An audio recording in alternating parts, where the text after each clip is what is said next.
think that's probably one of the most important things you can do for someone is to help somebody out. It's important for families to have plans for a fire. Tragedy can happen to anybody. You should be involved in that community as part of that before it happens to you. Because I kind of thought that way myself. It would never happen, and it happened. You never can tell whose life it will save. You gotta be ready.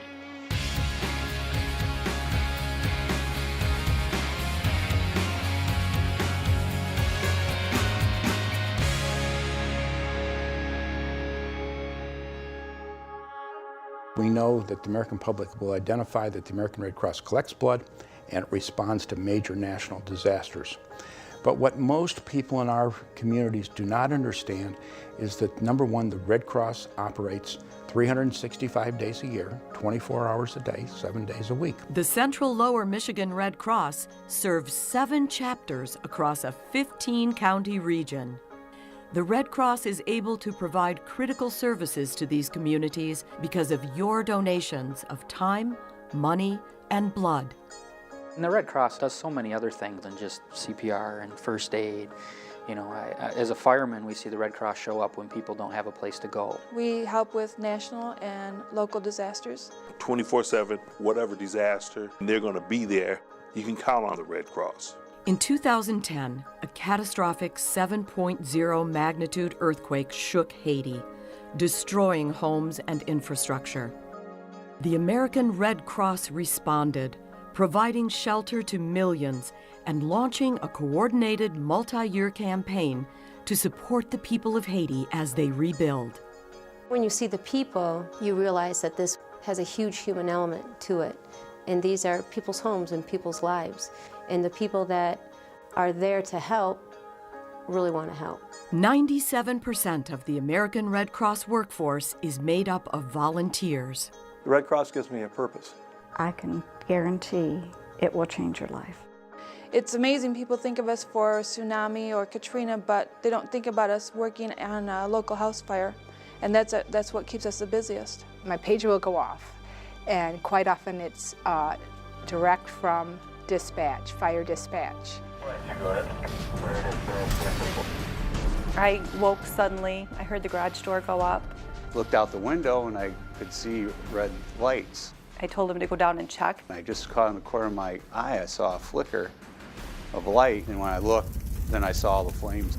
He yelled in, there's a fire, get out of the house. And so I went and grabbed my son. We ran out, and by the time we got to the end of our yard, an explosion went off, and I turned around and looked back. Mind you, I didn't have my glasses on, so I couldn't really see very well, but I looked back and all I saw was red, and I looked up in our bedroom, and it was red. When my phone rang and there was a fire, I wrote down the address, and I was dressed and out the door within 5 minutes. You know, I have this volunteer from the Red Cross sitting across from me. I can't see her face because I have no glasses. You got to take the time to listen. It really started sinking in what had just happened, and I was still in my underwear through all this. And finally somebody got me a pair of gym shorts. We provide emergency needs to the family, basically food, clothing, shelter, and immediate medical needs. And it makes you feel good that you're part of it, that you can help them in some way. We saw that the Red Cross and the people who are working there are from here. That's where we realized what a great neighborhood this was. You know, by noon that next day, people were stopping by, and then for the next few days, there were people here. From the school, my work. It was amazing. People need people when bad things happen. And I think that's a positive role that the Red Cross plays. Every home should have a Red Cross trained individual in it. Many people in our society have been saved because an individual in the room has been trained and knew how to respond when they had some kind of an emergency medical situation occur. At the beginning of each year, we get a hold of the Red Cross. I have a young man who had a history of asthma, Sometimes I feel like my lungs are just like crumpled up or something. When we have these students, they're like my own children. I try to look out for them as much as I can, and yes, that's our obligation to protect them and keep them safe. In December, he was in class, and he started having an asthma attack. He grabbed his inhaler, and he did get 2 puffs out of it, and then he fell to the floor, and he did quit breathing, and he turned blue. This guy just had it just out of the blue, just a plain attack to a critical situation. And I was looking at death, the face of death. Rhonda started the CPR, so when I came in, she had done the breaths and the compressions. The ABCs, airway, breathing, circulation. If 5 minutes went by, that's a 50-50 chance that that person's, not going to make it. Mrs. Paul, the principal, called me, and she said Jordan had an asthma attack, and so I figured I had to probably go get him. But then she continued and said that he quit breathing and they had to perform CPR on him. And my heart just dropped. And I went to the hospital to be with him. I think the most important thing that people can do is be trained with CPR, because you never can tell what happened. I think now that he's getting back into the norm of things, I just can't imagine how it would have, it could have turned out if they wouldn't have known CPR. If it wasn't for the training of our first responders, this young man would be dead.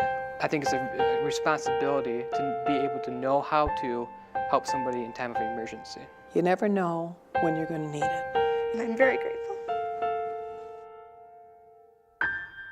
Jacob was born June 7th, 2004, with a normal delivery. He was a happy and healthy baby, and at 18 months old, he just came down with a fever. They thought maybe he had an ear infection, so they gave him some antibiotics, and a day later he had swollen lymph nodes, a swollen liver, enlarged spleen. They admitted him to the ICU at that point in time, and it took a week until they diagnosed him with HLH. It's a rare immune disorder that attacks the patient's immune system. It eats their own immune cells. In the process of determining what his disease was and him being sick, he did receive blood and platelet transfusions. Within 24 hours of starting his treatment, he was turning around and looking a lot better. And we were actually under the impression, still in denial, that he would be fine and that we were pretty much done with the process when they informed us that this type of disease that happened to him at his age and his severity is typically a genetic disease, and that the only cure for it is a bone marrow transplant.